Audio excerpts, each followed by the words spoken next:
friends, it's Kim here from Kim's Creative Corner, and I'm here today to do another iStencils video. The folks at iStencils have asked the Art Geeks instructors to do some videos, and they'll be offering a discount to Art Geeks members. So if you're interested in any of the stencils I'm showing today, or any of the other 2,600 plus stencils they have available in the store, check it out at istencils.com. So I'm kind of running out of ideas, running out of new ideas. There's only so many ways you can use stencils, but I think I come up with something that none of the instructors have done yet. So I'm not sure exactly where I'm going to go with my page, but I have it in my head that I want to use some of my neon products just because I love them, and they show up really well on camera too, so that's always a bonus. I think I'm going to start. I only have a beginning idea. I really don't know where I'm going to go beyond the first little section. So I thought I'd start by showing you a few of the newest stencils that I've received from the folks at iStencils. I really like the geometric type designs, but I think I'm ready today to maybe play with something a little more, don't know what the word is for this, but pretty. Look at this. These badass stencils are very cool. Not only do they have really cool designs, but the edges are all decorative, so you don't end up with that sharp edge when you spray or whatever you're doing to get your color through your stencil. So I think I'm going to use this one, and maybe this one. This is the one that Christy used on her video, and I loved it so much that I got myself one. And then I have this one, which I thought went really well with this one. So my plan is to use these three. Start by, I haven't used this stuff yet. It's Emboss It Dabber Clear by Ranger. And it's designed for large stamping surfaces. So I was thinking it would probably work just as well for large stencil surfaces. So I pulled out some embossing powder, something I haven't used in a long time since my card making days. So I've got some UT Bright in Tiger Lily and Sunflower, and then I've got some Zing in what's it called? I don't know, lime green. I don't know what it's called, but it looks like lime green to me. Alright, so I'm just going to get myself set up. I'll be back.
Alright, so I'm pretty happy with the way the embossing turned out. It was messy, but I think it turned out kind of cool, so I'm thinking I need to flood some color. I need some color in the background, so I'm going to throw in some non-neon products, some Distress Stain, a couple of different shades of blue.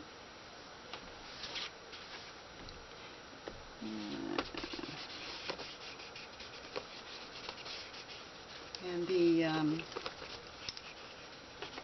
embossing will resist the Distress Stain because it's a water-based product, so all I have to do is just go in with a cloth and wipe it off, and we're good to go.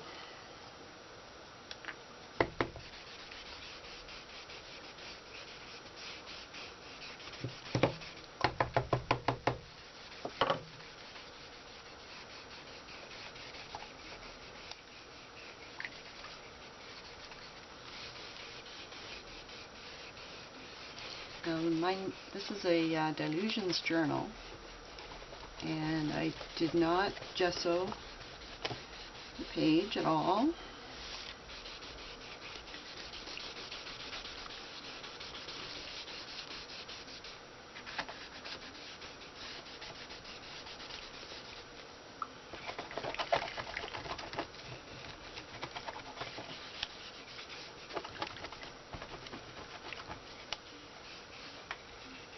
I find that the paper in this journal is plays really well with watercolor paper, or with water-based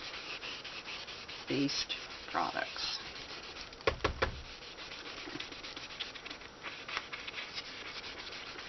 It's hard to talk and art at the same time.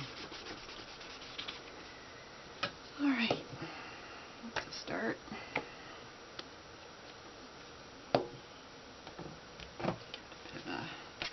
Spray water. This is just plain water. Just want to give it more of a mottled look instead of a streaky, spongy look.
Just going to give it a quick dry.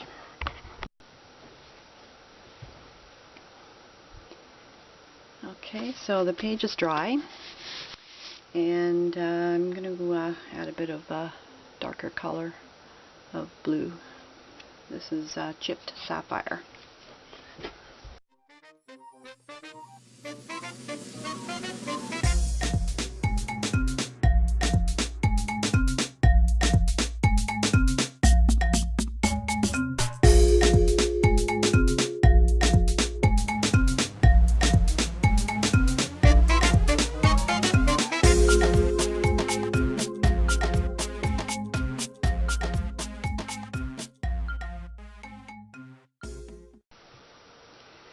Okay, so I've decided to go in with a different stencil with some of my golden fluorescent red with a makeup sponge just into the lid.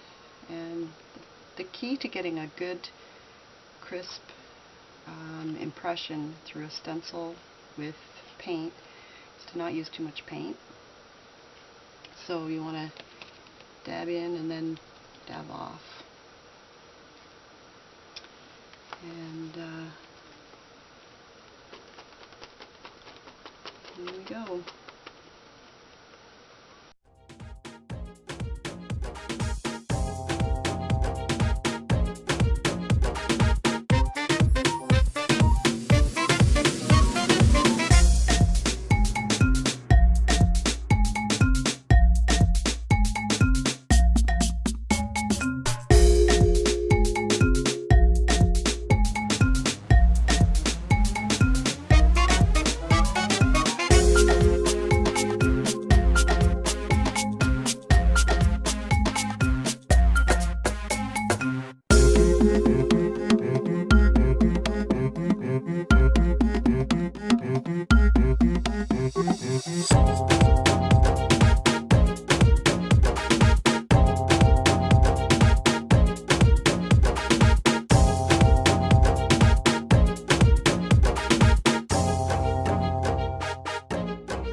Choose the fluorescent chartreuse and a clean sponge. Same idea. Dab in, dab off.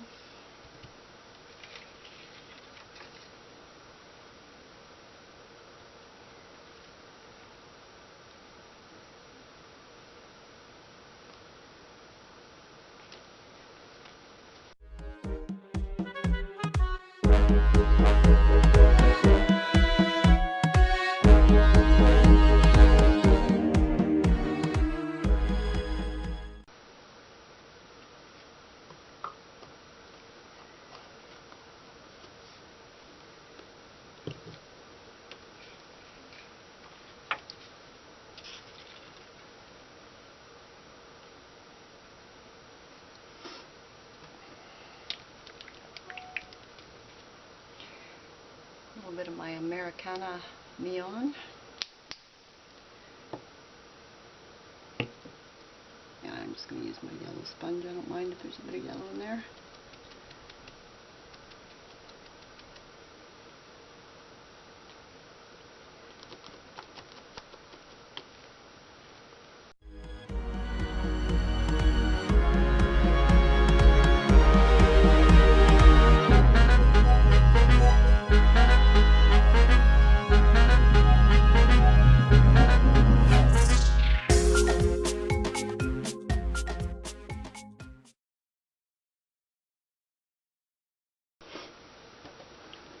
Up and give you a closer look.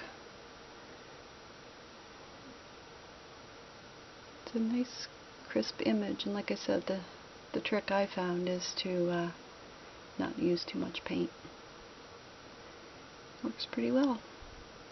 Christy actually taught me the method with the makeup sponge, and it works really well. Alright, I'm not sure what I'm going to do next, so I'm going to pause and give it some thought.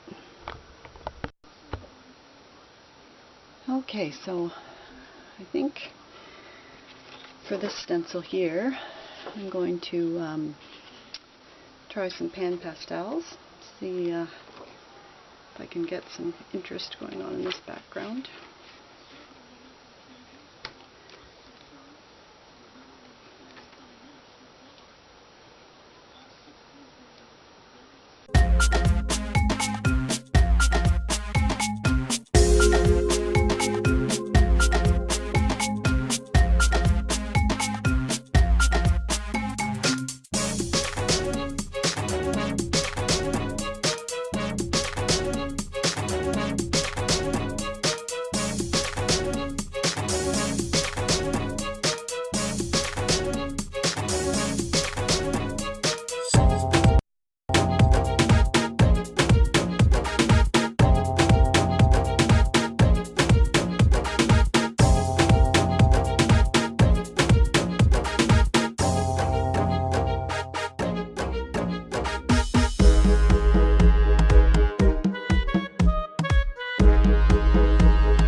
Okay, I think I must have forgot to press record. I'm going in with some Inktense pencils to give my flowers a little bit of dimension.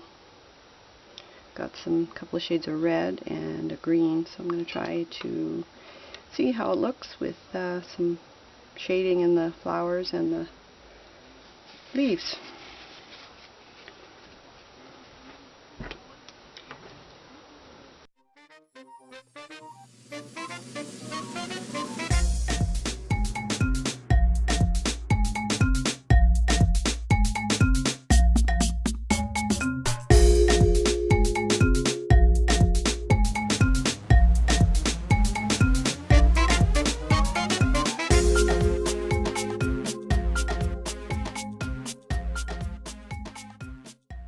Now this is looking up close.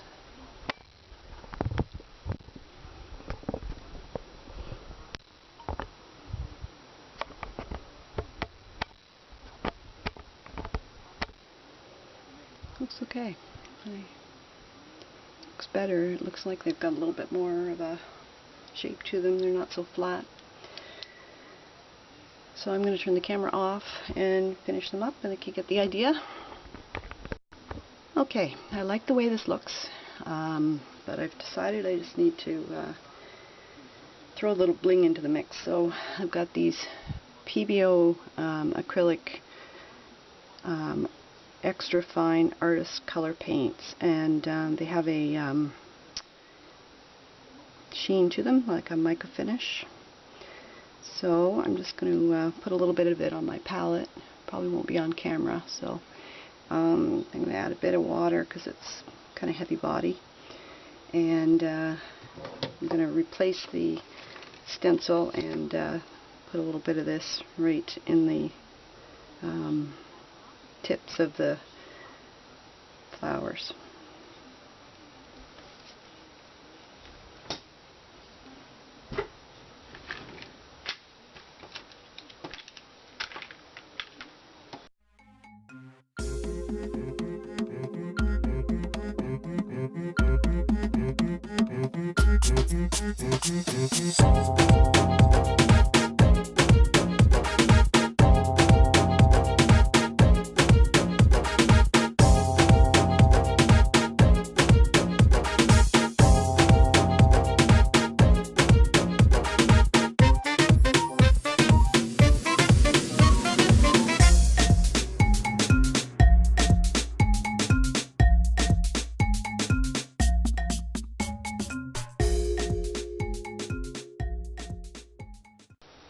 Okay, so back to the Inktense pencils.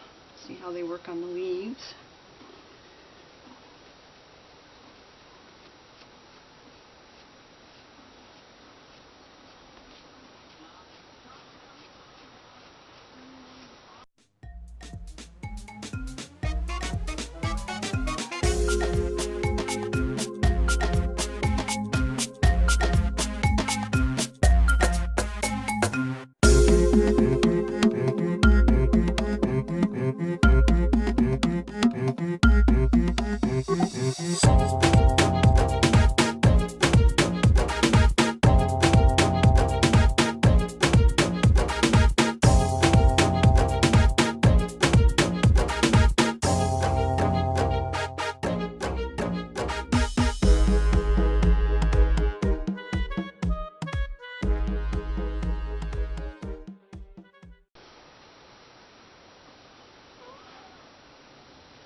Okay, it's subtle, but it looks good. I'm just going to give you a closer look here.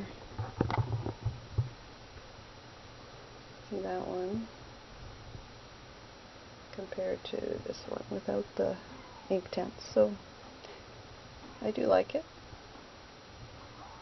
Probably going to end up doing something else to it. I'm not sure what yet. So again, I'm going to finish the other leaves off camera.